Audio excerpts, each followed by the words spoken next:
इधर से जाने का छोड़ो, पीछे सर के पीछे आ जाओ।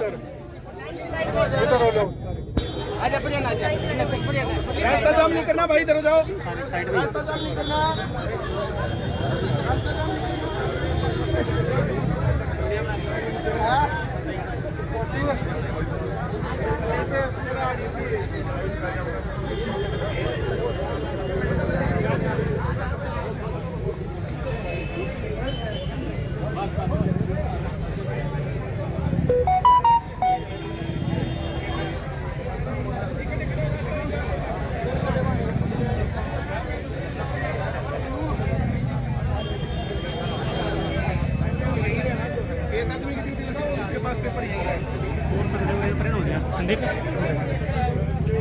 ये जो पेपर मांग रहा सर, पहले वाले पे साइन है, पहले वाला देना।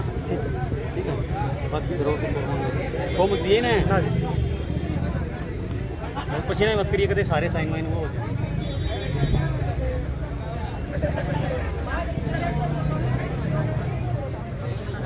प्रोटेस्ट कर रहे हो, किस बात को लेकर क्या प्रोटेस्ट? आ जाओ सर, मामलों को लेकर आज यहाँ पहुंचे।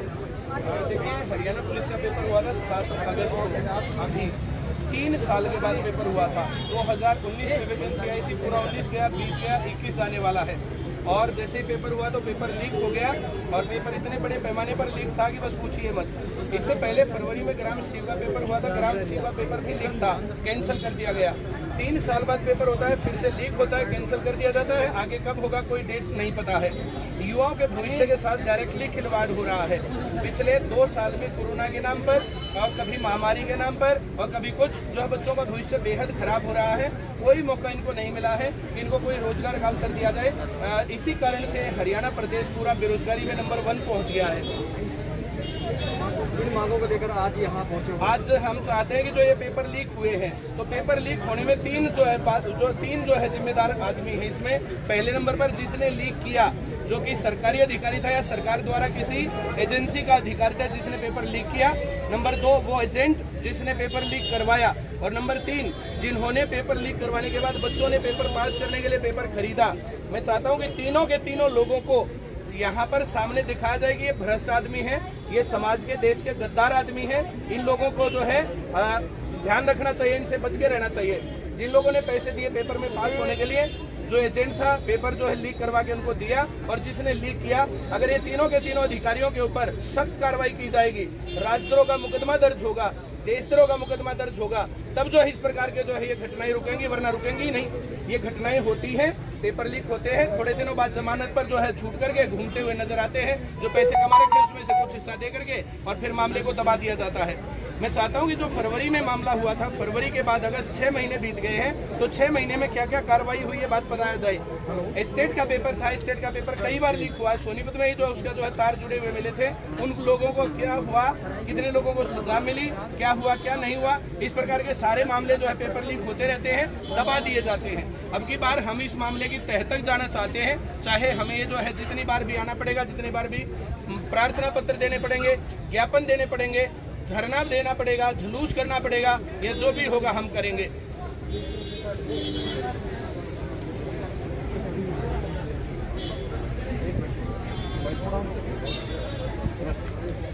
मैम देख रहे हैं काफी बेटियां तो है साथ है, आज मैदान में है, और किस बात को लेकर ये प्रोटेस्ट चल रहा है? सर ये प्रोटेस्ट है, जो ये पेपर इतने बड़े लेवल पे लीक हुआ, 2-3 साल में जाके नंबर आया बच्चों का, पढ़ते पढ़ते परेशान हो गए, कितने दिनों से जूझ रहे थे इस बेरोजगारी से। अब जब ये हालत है कि बच्चे कई 100 किलोमीटर कवर करके अपना डिस्टेंस, गरीब परिवारों के बच्चे हैं जिनके माँ बाप या तो मजदूरी करते हैं या किसान हैं, कहीं जाके एक रात पहले रुकना पड़ता है क्योंकि सुबह पेपर जल्दी होता है। इनका रहने का खर्चा, आवाजाही सब बर्बाद, और उससे बड़ी बात इनके जीवन के 2 साल खा गई सरकार क्यों नहीं कुछ ऐसे कदम उठाती कि ये बेटियां, वैसे तो सरकार दावे करती है कि बेटी बचाओ बेटी पढ़ाओ, क्या फायदा ऐसी पढ़ाई का जब ये पैरों पे खड़ी नहीं हो सकती। जहां लड़के दुखी हैं वहां लड़कियां भी परेशान हैं। लड़कों का पेपर 8.5 लाख लोग अपने घरों से इधर से उधर गए, ये कोई मजाक नहीं है सर। 2 साल में सरकार पेपर लेती है, उसके बावजूद फिर सरकार कह देती है कि हमें नहीं पता। आप सब जानते हैं जितने बड़े लेवल पे ये पेपर लीक होते हैं सबको पता है, लेकिन जानबूझ के कुछ दिन बाद ये खबरें उछलेंगी और उसके बाद ये पता नहीं कहाँ गुमनाम हो जाएंगे, किसी को पता ही नहीं चलेगा। हम चाहते हैं बच्चों के हक की आवाज उठाना। ये सब लड़कियां, सब बेटियां, सब बेटे हमारे साथ हैं। पूरा हरियाणा प्रदेश जवाब चाहता है सरकार से। प्रशासन से, किसकी गलती है ये पेपर लीक होना? और जिसकी गलती है उसको सरेआम सामने क्यों नहीं लाया जाता? क्या ये छोटे छोटे लोगों को पकड़ के ये दिखाते हैं कि पेपर इन्होंने लीक किया? ये सबको पता है कि ये बड़े लेवल की घटना है और किन्हीं बड़े लोगों का इसमें हाथ है, तो सबको सामने लाया जाए, पब्लिकली हर एक को पता हो किसकी गलती है और वो गलती दोबारा नहीं होगी, इसकी एश्योरेंस सरकार हमें दे, ताकि अगली बार पढ़ के इनके मन में ये रहे कि हम पढ़ के नौकरी पा सकते हैं। जी थोड़ा सा प्लीज, थोड़ा सा बैक दे दीजिए आप, थोड़ा भी साइड में आइए।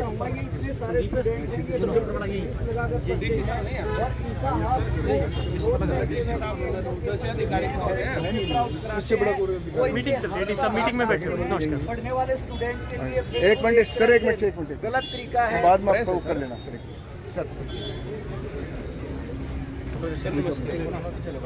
सर ये भर्ती निकली थी 2018 में, 2018 से पेपर हुआ है 2021 में। बच्चे पढ़ते काले बालों से सफ़ेद हो गए हैं। बहुत सारे लोगों के घरों में बहुत ज़्यादा परेशानी है, बहुत बुरा हाल है। ग्राम सचिव का पेपर हुआ सर फरवरी में 2021 में, पेपर कैंसिल हुआ, लीक हुआ। अब उसका कब पेपर होगा, क्या होगा, क्या नहीं होगा, कोई भरोसा नहीं है। फिर ये पुलिस उसी तरीके से हुआ, जब वो पेपर लीक हुआ तो उस टाइम पर भी अधिकारी पकड़े गए, लोग पकड़े गए, लेकिन वो मामला अब क्या है क्या नहीं किसी को नहीं पता।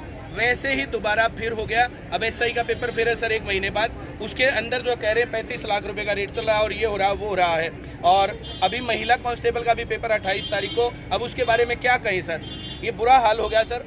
19 में पेपर हुआ था कलर का, कलर के पेपर के बाद हरियाणा सरकार ने कोई भी बड़े पैमाने पर भर्ती नहीं की है, जिसके कारण प्रदेश सरकार जिम्मेदार है इस बात के लिए कि हरियाणा प्रदेश बेरोजगारी में नंबर 1 है, क्योंकि कोई मौका ही नहीं है, ना तो प्राइवेट सेक्टर में मौका है ना गवर्नमेंट सेक्टर में मौका है। जितनी भर्तियां वे पेंडिंग है, बहुत सारे पद खाली पड़े हैं सर।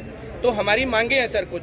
नंबर 1, जो ये पेपर हुए दोनों ग्राम सचिव का जो फरवरी 21 में हुआ और जो अब अगस्त में पुलिस वाला पेपर हुआ, इसमें नंबर 1 पर तो पहले नंबर कोई ना कोई सरकारी अधिकारी या कोई ना कोई जो है सरकार द्वारा नियुक्त एजेंसी का आदमी जिसने की जिम्मेदारी थी पेपर को फेयर करवाना, उसने पेपर को समय से पहले लीक किया और लीक करने के बाद उसको जो है लोगों तक पहुंचाया, लोगों तक, एजेंटों तक पहुंचाया।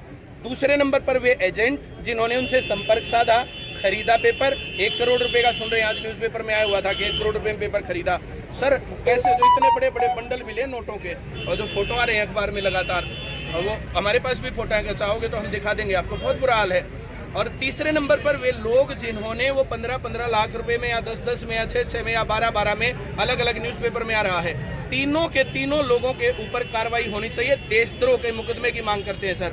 ये इतना बुरा हाल मचा दिया पूरे देश का, हर पेपर लीक होता है, ऑनलाइन पेपरों की कहीं कोई कहानी नहीं है, सारे के सारे लीक है, बुरा हाल मच गया है। पढ़ने लिखने की तरफ रोजगार युवाओं का मामला ही हट जाएगा, ऐसे जो है सारे देश की काबिलियत खराब हो जाएगी। तो हमारी मांग है सर, ये आप इसको जो है मुख्यमंत्री जी के नाम जो है ज्ञापन दीजिए और अपनी राय इस बात के ऊपर, इन युवाओं के गुस्से की तरफ एक बार, इनकी आशा भरी आंखों में देख लो सर एक बार, कि जो है आप जो है कुछ सुनेंगे।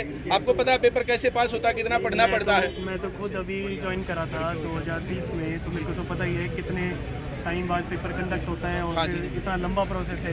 तो उसमें जो एप्लीकेंट्स होते हैं उनके लिए बड़ी समस्या हो जाती है कि भाई इतने सालों तक वेट करके, पर कोई बात नहीं, HSSC चलो अच्छा काम है। आप इस तरफ मैडम आप भी आ जाओ, फोटो लेना, फोटो लो तो मैडम को भी आ जाओ। आप दोनों विज्ञापन हो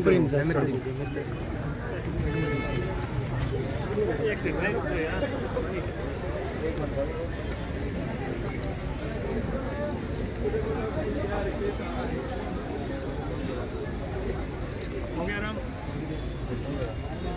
फोटो लेना, स्टूडेंट्स भी आ जाएं सर, मेन उन्हीं का ये मुद्दा अपने है। नाम से दिया सर मैंने।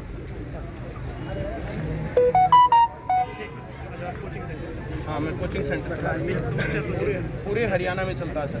सर ये अब जो है 1-2 दिन में अगर इसके ऊपर बयान नहीं आता सरकार का, तो हम दोबारा यहाँ पर, अब तो आए प्रदर्शन करने और चुपचाप जो है प्रार्थना पत्र देने, अगली बार आएंगे धरना देने, और अगर फिर भी नहीं होता फिर हम भूख हड़ताल पर भी जाएंगे।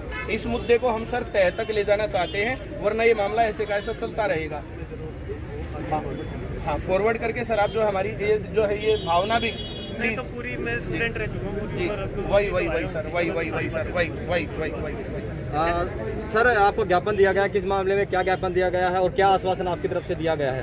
इन लोगों ने ज्ञापन तो दिया है कि सरकारी नौकरी में जो दाखिलेबाजी हो रही है, पेपर लीक की समस्या है, तो जो भी इनकी मांगे हैं वो अप्रोप्रिएट अथॉरिटी तक पहुंचा दी जाएगी। बाकी उसमें हमारी तरफ से भी जो कार्रवाई हो सकती है वो हम ज़रूर करने की कोशिश करेंगे। जांच करवाई जाएगी सर इसमें? जांच जो जहाँ पर पकड़ा गया है पेपर लीक की समस्या है, जो भी अथॉरिटीज़ के ऑर्डर आते हैं उस हिसाब से जाँच करवाई जाएगी। क्या टाइम लगेगा इसमें? वो तो क्या पता सर आज चलो अब इनको देना बच्चों को सारे को हाँ भाई, एक नारा लगाना है क्या? मैं कहूँगा आवाज दो, तुम लोग कहना हम एक हैं, ठीक है? आवाज दो, आवाज दो। प्रशासन के भवन के आर पार जाना चाहिए। आवाज दो।